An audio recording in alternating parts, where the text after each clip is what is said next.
বন্ধুসকল আপোনালোকে চাই আছে real facts Assam government of Assam director of elementary education আসামৰ তৰফৰ পৰা DEEৰ যি 5550টা পদৰ বাবে বিজ্ঞাপন আছিলে তাৰ second phase physical document verification সন্দৰ্ভত ইতিমধ্যে নটিচ জাৰি কৰিছে আৰু এই নটিচ অনুসৰি 27 জুনৰ পৰা 8 জুলাই তাৰিখলৈকে Assam agriculture university international guest হাউচত ডকুমেণ্ট ভেৰিফিকেশ্যনৰ বাবে ইতিমধ্যে লিষ্ট প্ৰকাশ পাইছে আগতে যেহেতু ফাৰ্ষ্ট পেজ ফিজিকেল ভেৰিফিকেশ্যনৰ বাবে কেণ্ডিডেটক মতা হৈছিলে গতিকে এই নটিচখন আজি জাৰি কৰিছে আৰু ইয়াত লিখা হৈছে যে it is for information of all concern that the second phase of physical document verification of the candidates who have successfully submitted their online application and uploaded the relevant documents in support of their candidature against advertised VID number keta dia hoise dated 26/12/2023 for recruitment to the post of regular teachers in LP and UP schools under DEE Assam is scheduled as follows gotike date to dia hoise 27/6/2025 to 8/7/2025 ইয়াত আপোনালোকে list of candidates পাব ইতিমধ্যে first ফেজৰ verification হৈ গৈছে আৰু second ফেজত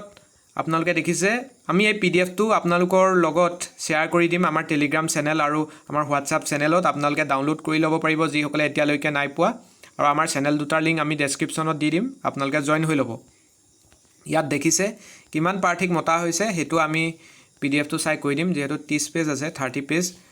প্ৰথম অৱস্থাত যেহেতু বহু সংখ্যক প্ৰাৰ্থীক মতা হৈছিলে আৰু এইবাৰো কিন্তু যথেষ্ট প্ৰাৰ্থী আছে কিমান আছে টোটাল আমি জনাই দিছো আপোনালোকক এইবাৰো বহু সংখ্যক প্ৰাৰ্থীক মতা হৈছে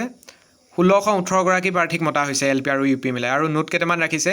the candidates are hereby asked to comply the notice regarding proof of in service teachers গতিকে এডভাৰটাইজমেণ্টৰ মতে আপোনালোকৰ বাবে এটা নটিচ উলিয়াইছিলে ইন সাৰ্ভিস টিচাৰৰ ক্ষেত্ৰত নায়জ আনৰাত কৰা হওক বা এনেকুৱা যিবিলাক আছিলে সেইখিনি কিন্তু আপোনালোকে লৈ যাব লাগিব the candidates are requested to bring self attested photocopy set of all documents along with the relevant documents in original at the time physical document verification আপোনালোকে মেট্ৰিক টু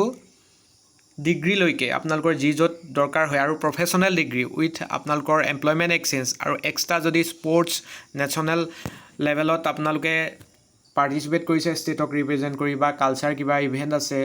ফাইন আৰ্টছৰ আছে আপোনালোকে সেইখিনি লগত ৰাখিব আৰু জেৰক্স কপি লৈ যাব আৰু যদি আপোনালোকৰ বেলেগ কিবা এক্সট্ৰা কোৱালিফিকেশ্যন আপোনালোকে লগত এড কৰিছিলে বা কেটেগৰী সাৰ্টিফিকেট আছিল এই সকলোখিনি লৈ যাব ফটো লগত ৰাখিবই আইডেন্টিটি প্ৰুফ লৈ যাব সকলো জেৰক্স আৰু অৰিজিনাল আপোনালোকে লগত লৈ যাব আৰু আপোনালোকৰ এপ্লাই কৰা যিটো এপ্লিকেশ্যন ৰিপোৰ্ট হেতু কিন্তু লৈ যাব লগত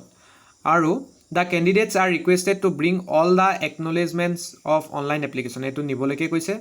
if applied multiple times or multiple posts for both LP and UP schools gotike ekhini loi jabo the candidature will be cancelled for it if any kind of fraudulence discrepancy misrepresentation of facts is detected by appropriate authority at any point of time apnalokor jodi kiba jikono kothar apunaloke fraud কৰিছে মিছাৰ আশ্ৰয় লৈছে কিবা কিবি আপোনালোকে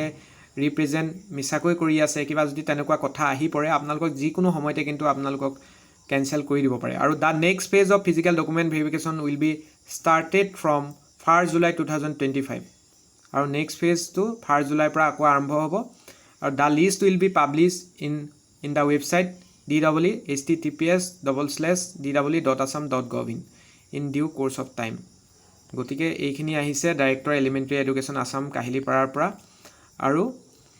আপোনালোকৰ এইখনেই কেৱল সেকেন্ড ফেজে নহয় আৰু এটা ফেজ আহি আছে তাৰ লিষ্ট আপোনালোকে 1 জুলাই তাৰিখে পাই যাব আৰু আপোনালোকে যদি বিচাৰে যে এলপি ইউপি ডিডব্লিউ এলপি ইউপিৰ কাট অফ কিমান যাব এই সম্পৰ্কেও আমি এটা কাট অফ ভিডিও আপোনালোকৰ বাবে আগবঢ়াম খালি আপোনালোকে কমেন্ট কৰিব